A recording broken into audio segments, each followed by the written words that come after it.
Thanks for joining us. You're watching Newsline at noon. I'm Choi Yusan in Seoul.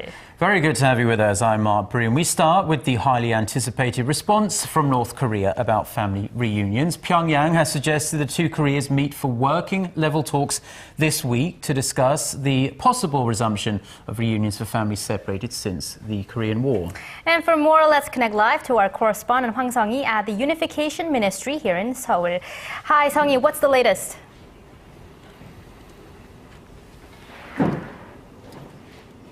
Hi, Yusan. North Korea sent a short message at around 10 a.m. this morning through the Inter-Korean hotline, saying that the two Koreas can meet for working-level talks on either this Wednesday or Thursday at the North Korean side of the truce village of Panmunjom. South Korea's Unification Ministry welcomed the response, which comes roughly 8 days after its initial proposal, and said that it will decide on the date before the day is out after meeting with related ministries. Now, that means the two Koreas will be discussing the details for resuming the long-suspended reunions for families divided by the border, including the date and location of the event. South Korea has proposed holding the reunions from February 17th to the 22nd at North Korea's Mount Kumgang resort. Yeah, so if the two Koreas meet for talks later this week, that leaves them less than 2 weeks until Seoul's proposed dates for the reunion. Is the third week of February still a viable date?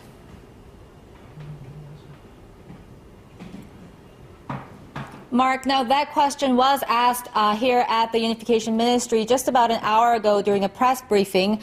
While the Unification Ministry spokesperson Kim Il-do refrained from giving a clear yes or a no, he said that South Korea will try to hold the event as soon as possible, considering the urgency of the matter.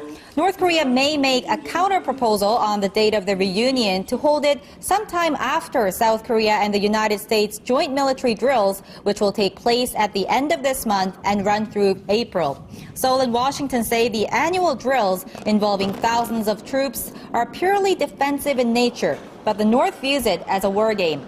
Millions of Koreans were separated during the Korean War, and we must keep in mind that time is running out for the elderly family members to see their loved ones one last time. Guys? All right, Sung-hee, thank you for that. That was our Hwang Sung-hee reporting on North Korea's response on South Korea's proposal for family reunions.